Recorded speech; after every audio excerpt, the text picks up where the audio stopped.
buenas noches, amigas y amigos. Buenas noches, pueblo dominicano. Un honor poder reencontrarme con ustedes en este esfuerzo de comunicación.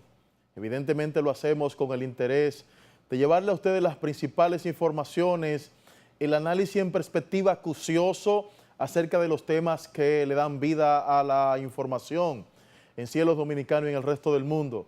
Esto es A Tiempo con Freddy Medrano. Le damos gracias al eterno Dios que, como siempre, nos da la oportunidad de compartir con ustedes. Hoy que nos encuentra a 11 de noviembre del año 2018. Miren, vamos a estar dando una panorámica a importantes temas en el ámbito internacional y en el ámbito local, sobre todo vinculado a la justicia dominicana. Y vamos a tener acá al doctor Guido Gómez Mazara, ya está en el estudio, en una interesantísima entrevista que usted no se puede perder. Me voy al resumen de las principales informaciones que han sido noticia hasta esta hora y retornamos con mucho más contenido.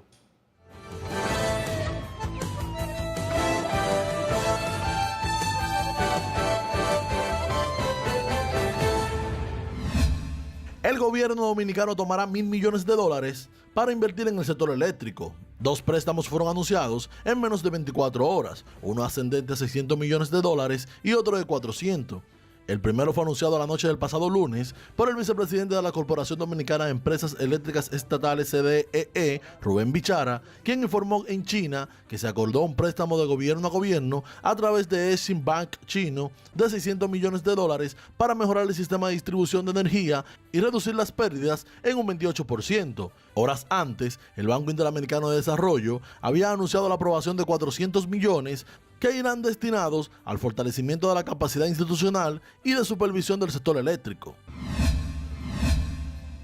Cayó abatido a balazos por la policía el supuesto sicario Robelín Peña del Rosario, vinculado al asesinato del abogado y líder religioso Santo Cedeño en La Romana. Al ahora occiso, de 27 años, se le atribuyen otras muertes. Sin embargo, las autoridades no han emitido el informe final sobre los hechos. Fueron condenados a 35 años de cárcel Marlon y Marlene Martínez por el asesinato de la menor Emily Peguero en San Francisco de Macorís. Inmediatamente se emitió la sentencia, comenzaron a registrarse manifestaciones de protesta en contra de la decisión del segundo tribunal colegiado de San Francisco de Macorís. El Procurador General de la República, Jean Alain Rodríguez, anunció que apelarán los 5 años de prisión impuestos a Marlene Martínez por el asesinato de la adolescente Emily. Dijo que el Ministerio Público no está conteste con que a la madre del principal autor del crimen solo se le haya condenado bajo el cargo de ocultamiento de evidencia y no de complicidad. El presidente de la Junta Central Electoral, Julio César Castaño Guzmán, dijo que el voto preferencial a nivel municipal debe ser eliminado en las elecciones del año 2020 y por lo menos pospuesto para el año 2024. Indicó que es un reto de tipo administrativo organizar unas elecciones con un voto preferencial en el nivel municipal y no así en el ámbito congresual. El diputado de Ultramar, Rubén Darío Luna Martínez, pidió al presidente Danilo Medina mantener el límite de gracia navideña en $3.000 a los dominicanos que residan en el extranjero. El legislador resaltó que por lo menos 1 millón de dominicanos residentes en el extranjero envían en remesas alrededor de $5.000 millones al año.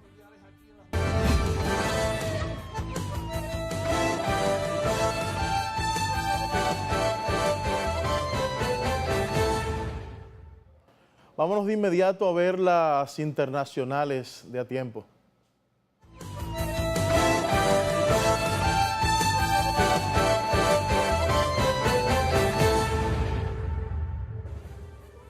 La tarde del pasado jueves en México, Valeria, hija de la diputada de Morena, Carmen Meder, fue asesinada luego de que sujetos armados irrumpieron al interior de un gimnasio ubicado en la ciudad de Mendoza, en Veracruz.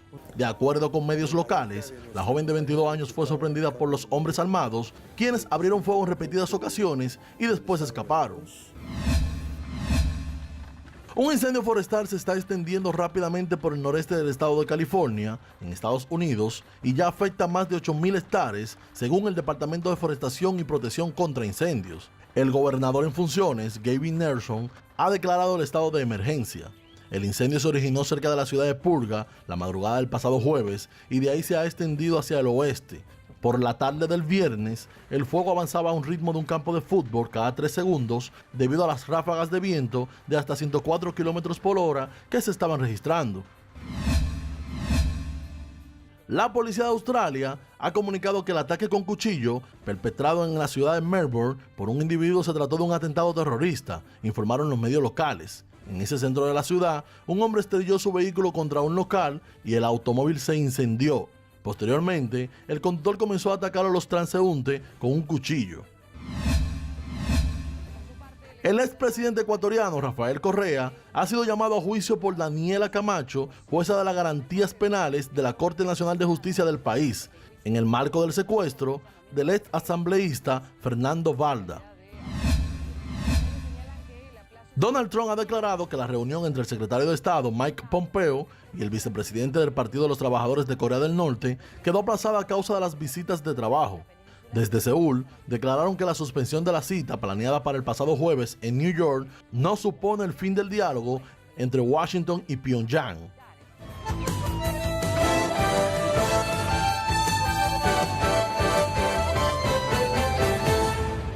Bueno, es tiempo de nuestra primera pausa y retornamos con el doctor Guido Gómez Mazara.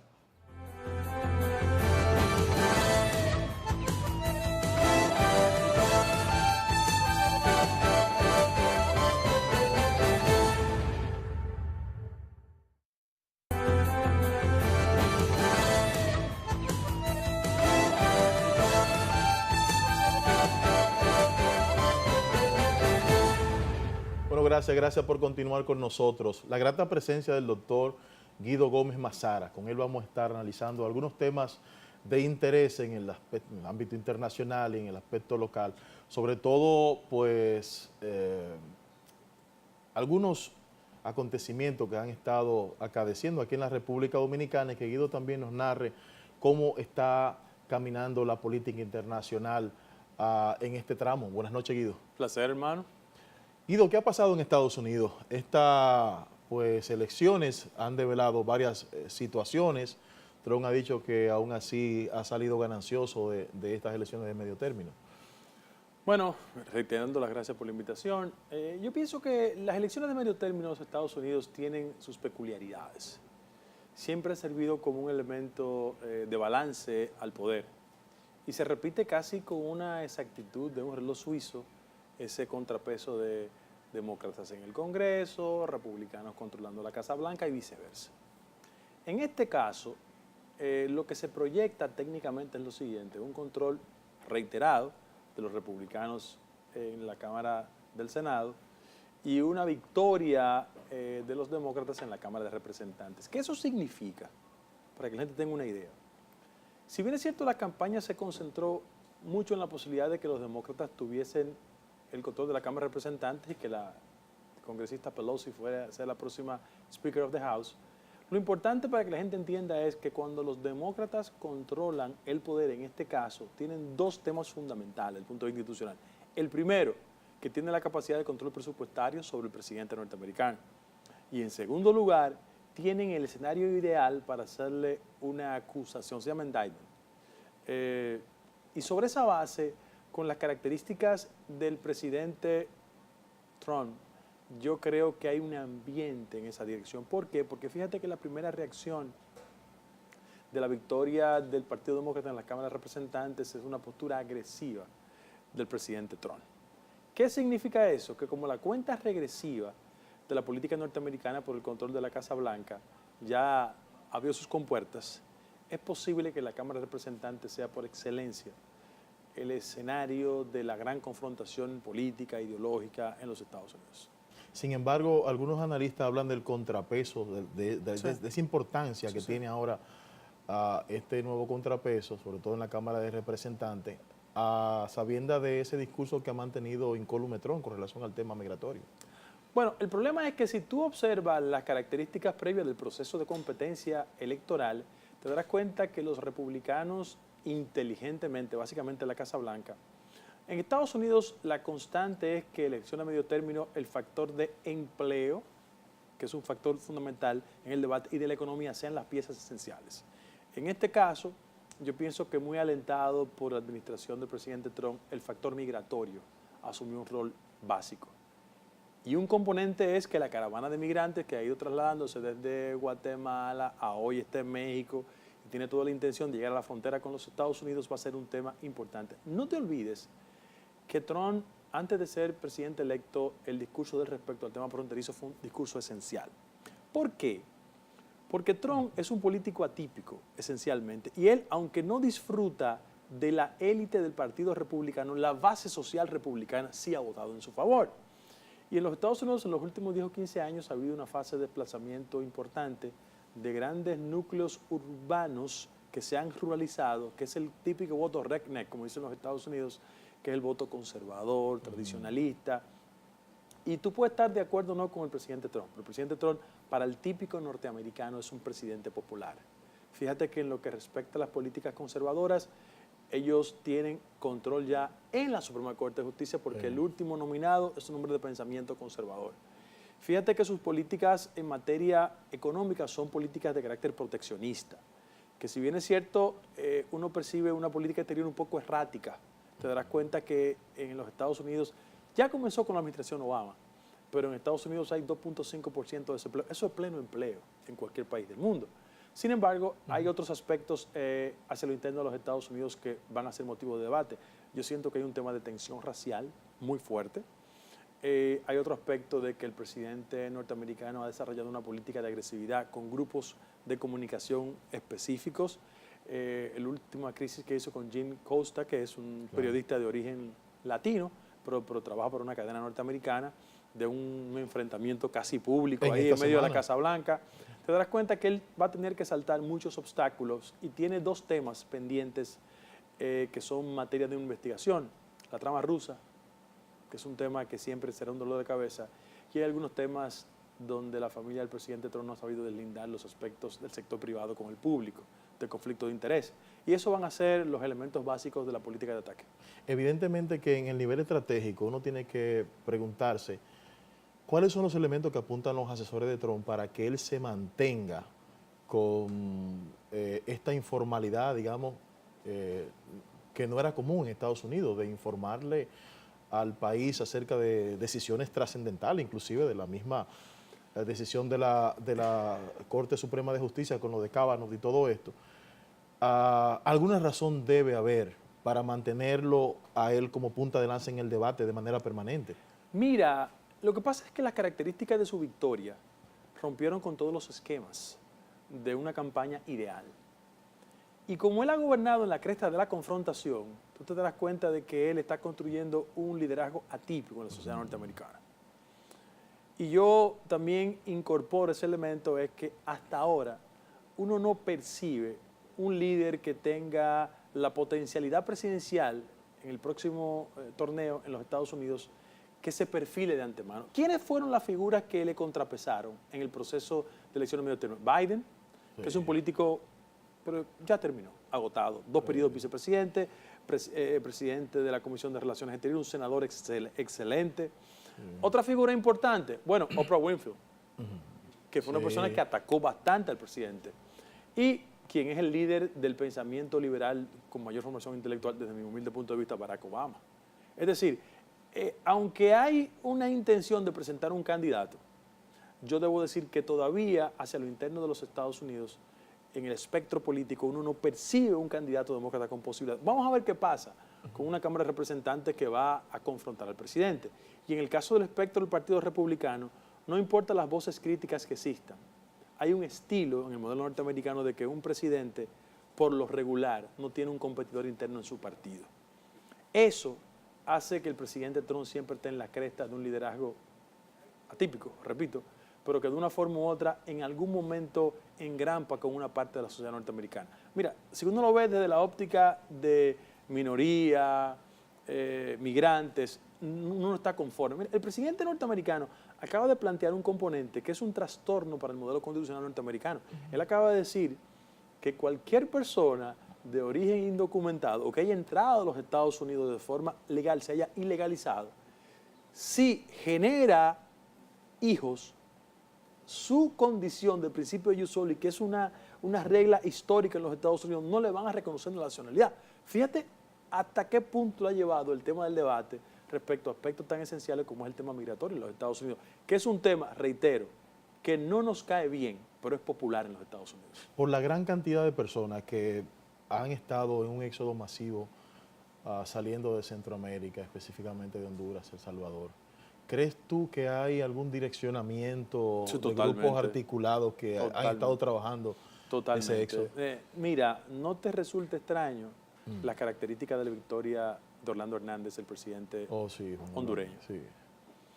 Y la tesis es que había la necesidad de generar el fantasma y la preocupación del flujo migratorio para articular una campaña en esa dirección. Y yo creo que en política no hay temas ingenuos, no hay coincidencias. Y el tema de la corrupción ahí y el desmembramiento institucional. Bueno, lo que pasa es que un presidente con las características de Trump siempre tendrá un flanco de ataque. Y yo puedo decirte públicamente que él, en medio de una campaña electoral, fue capaz de no admitir que cumplía con sus responsabilidades impositivas. Y ese es el riesgo de un político que tiene como razón de ser los negocios. Aquí y en todos los países del mundo hay ese problema. Y lo que quiero consignar es lo siguiente. El presidente Trump, aunque es un candidato electo por el Partido Republicano y endosado por la mayoría de los norteamericanos, nunca te olvides que él es una persona literalmente outsider. O sea, él no es el típico político que representa a la facción demócrata o republicana. Y sobre esa base, si le ha dado resultados positivos, él ha transitado con éxito. Mira, yo nunca presumía que un presidente iba a ser electo en Estados Unidos con la mayoría de los medios de comunicación en contra. Él ganó. Y mantiene una campaña de hostilidad frente a grupos comunicacionales importantes. Es decir, la lectura de lo que pasó en Brasil con Bolsonaro, lo que ocurrió en México con Andrés Manuel López Obrador, todo este cambio que hubo en México. Algunos hablaban de una combinación de ultra izquierda, ultraderecha, con una combinación ahora en Brasil y México. Por eso lo vamos a ver cuando retornemos de la pausa.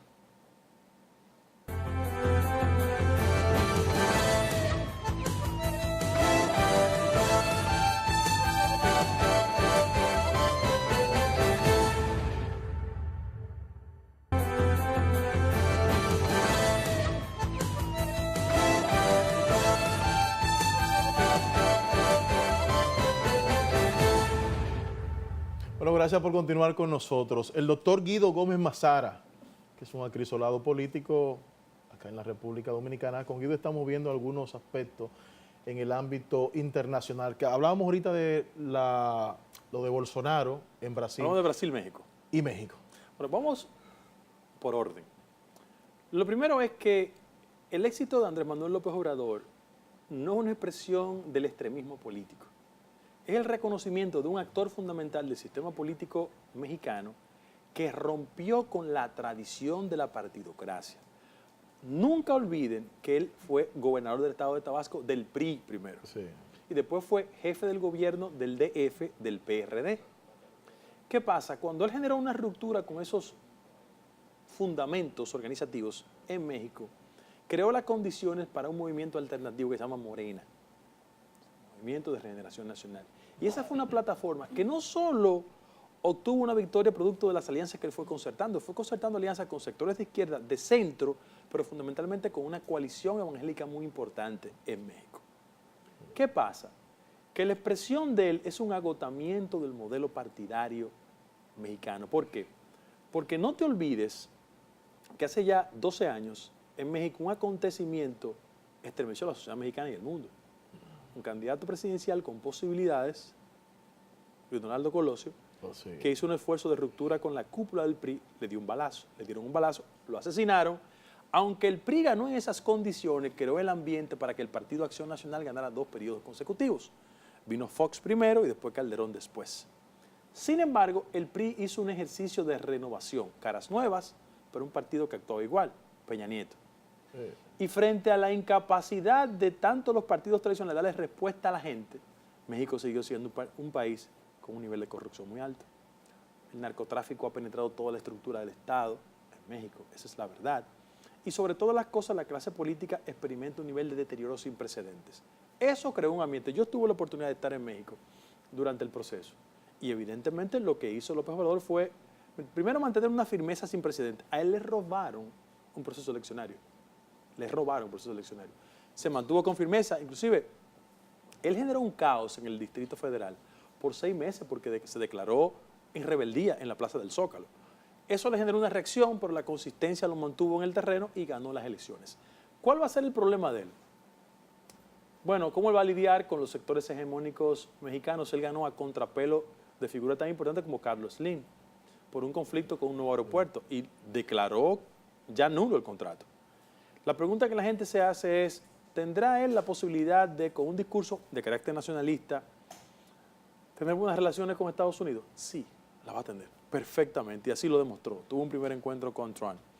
En segundo lugar, ¿cómo él habrá de lidiar con las mafias políticas insertadas en México por 7 décadas? Y en ese mismo orden, ¿cómo él reconstruye la credibilidad del modelo político mexicano? Yo apuesto a que él lo va a hacer bien. El caso de Brasil. Bueno, Bolsonaro, al igual que López Obrador, aunque son ideológicamente distantes, no es una figura improvisada del sistema. Desde el año 1991 es parte de la estructura formal. Estuvo en el Parlamento Federal y después fue congresista. ¿Cuál es el problema? No es la primera vez que los brasileños inventan una figura con esas características.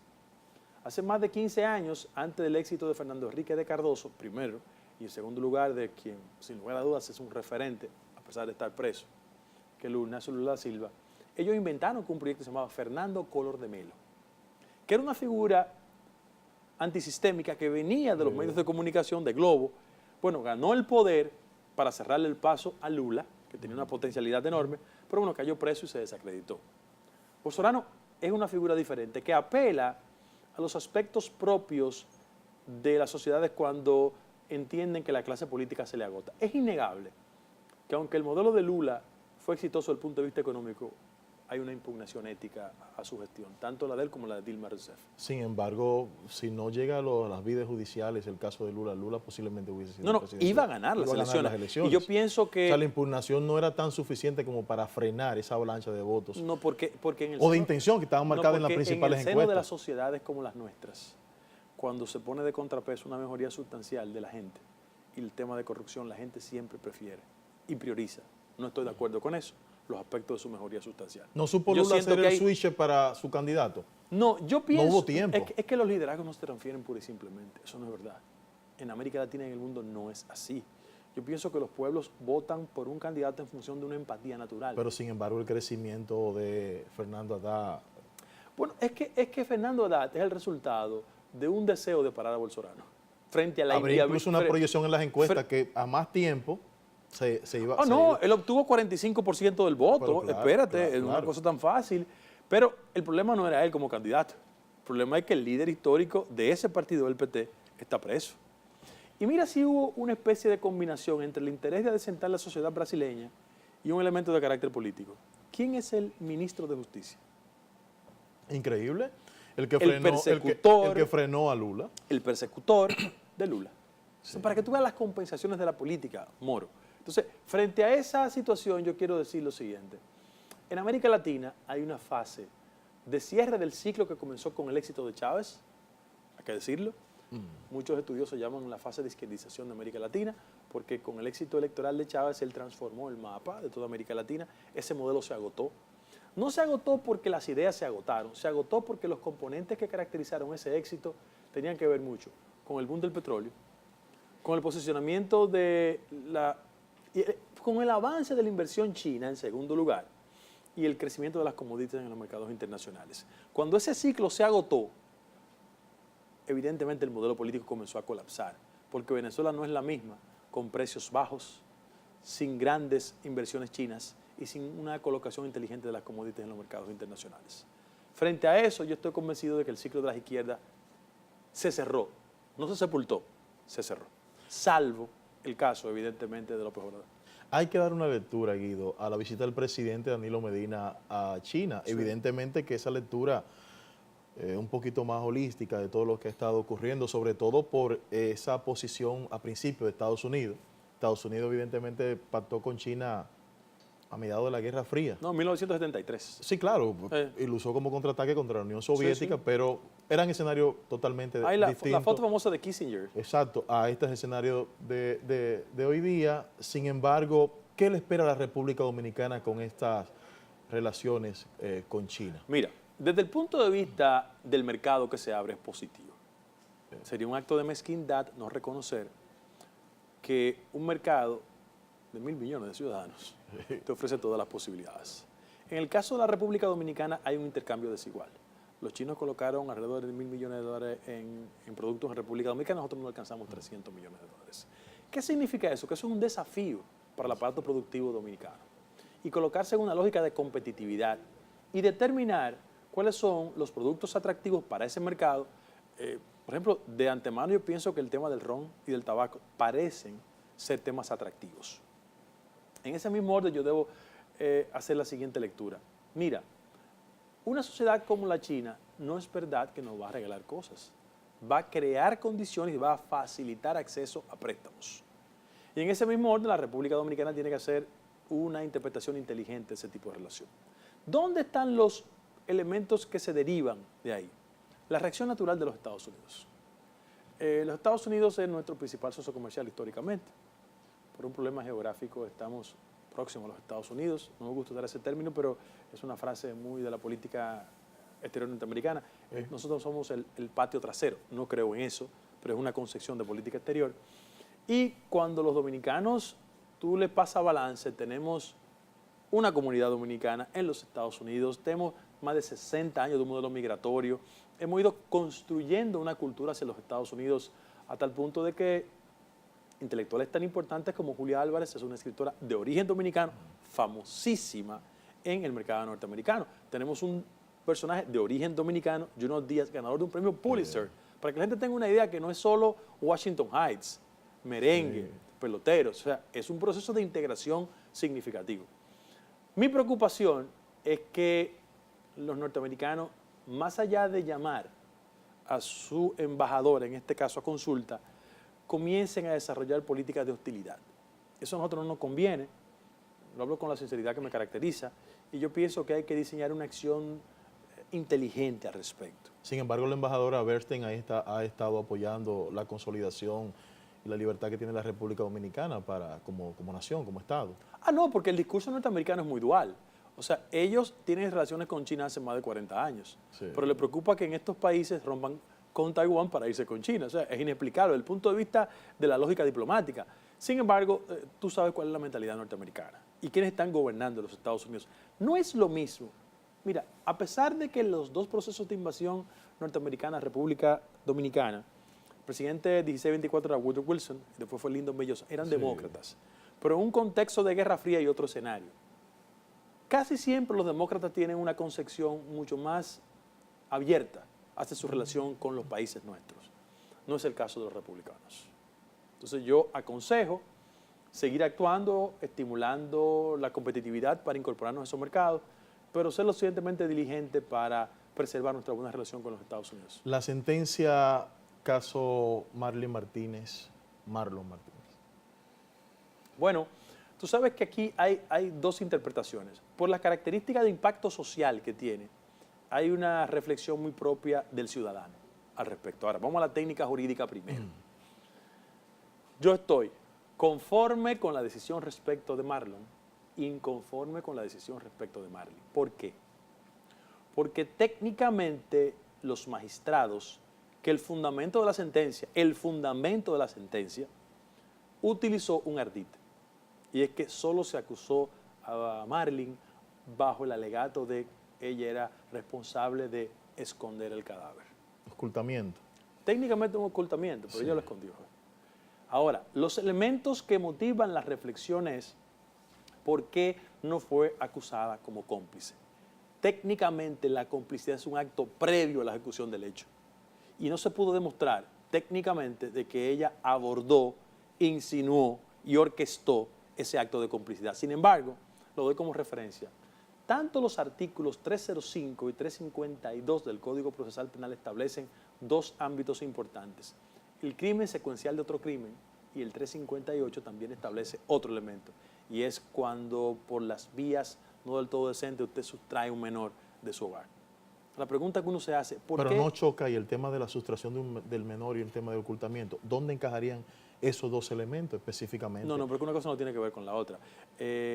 A mí me desagrada hablar Sí. del tema, pero yo debo decir honestamente que yo tengo la impresión que el 90% de los dominicanos estamos reaccionando más por la indignación de la acción de matar a una jovencita, yo tengo 2 hijas, Sí, sí, sí. que por los elementos puramente jurídicos.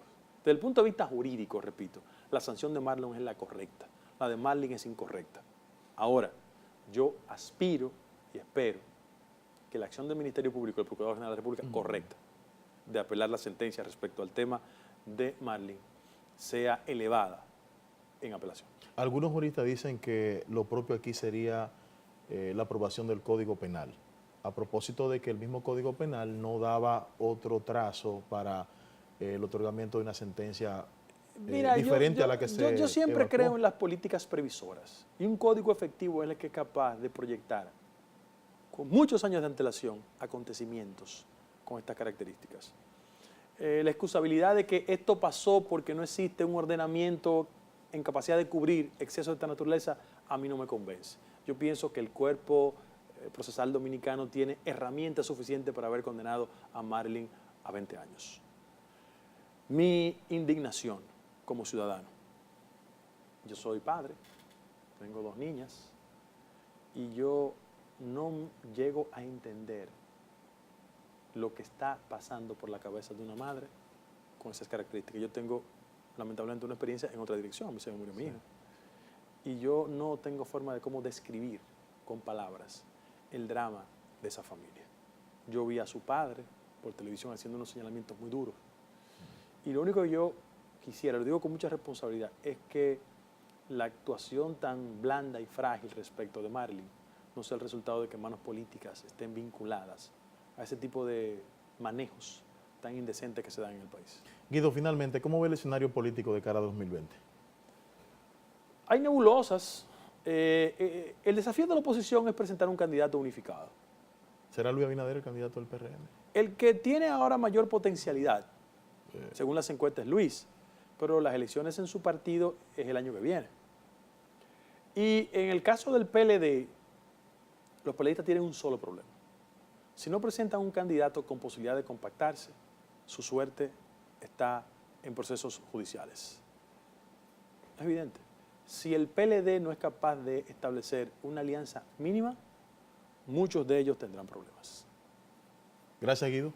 Gracias a usted, hermano. Espero tenerte pronto por acá. Mucho gusto. Me voy a nuestro último contacto y retornamos con la parte complementaria.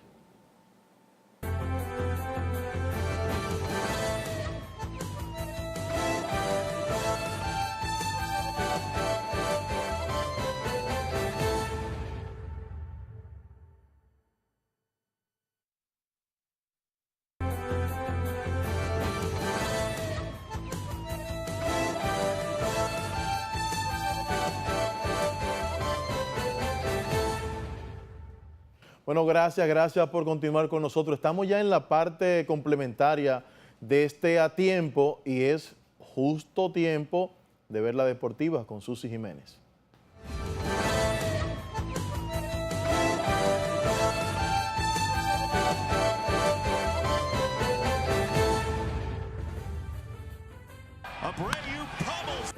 Echamos un vistazo al mundo de los deportes en A Tiempo con Freddy Medrano. Esta semana en el béisbol de las Grandes Ligas fueron dados a conocer los finalistas para los premios de la temporada regular y hay 3 dominicanos presentes. En el más valioso de la Americana tenemos a José Ramírez y en el novato del año tenemos a 2 candidatos en la Liga Nacional Juan Soto y en la Liga Americana Miguel Andújar.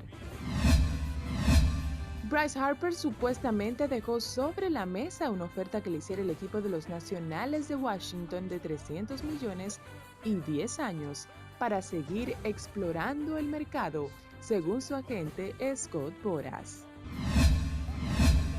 Nos vamos al baloncesto de la NBA y es que hubo una reunión a puerta cerrada con el dirigente de los Lakers de Los Ángeles, Luke Walton, donde supuestamente Magic Johnson sentenció al dirigente mencionando que él es responsable directo si el equipo de los Lakers no tiene ningún tipo de éxito esta temporada. Walton siempre ha sido un protegido desde su llegada al equipo de los Lakers, según Johnson, y a pesar de eso, la compañía de LeBron James, más la adición de Tyson Chandler, tiene, según él, que surtir algún efecto positivo. En el mundo del boxeo, Floyd Mayweather finalmente no peleará el 31 de diciembre como fue anunciado a principios de esta semana con el arte marcialista Shane Nasukawa. La pelea estaba cuadrada precisamente para final de año del 2018, pero lo que mencionó Mayweather a través de sus redes sociales fue precisamente que no llegaron a un acuerdo económico y que ni siquiera conocía al joven de 20 años. Pidió disculpas a sus fanáticos a través de su cuenta de Instagram e independientemente de esto, no descartó volver en el 2019, ya sea en una pelea similar a la que tuvo con Conor McGregor hace ya un año y quizás también la revancha con Manny Pacquiao. Esto fue todo en los deportes. Seguimos con más de A Tiempo con Freddy Medrano. Yo soy Susi Jiménez.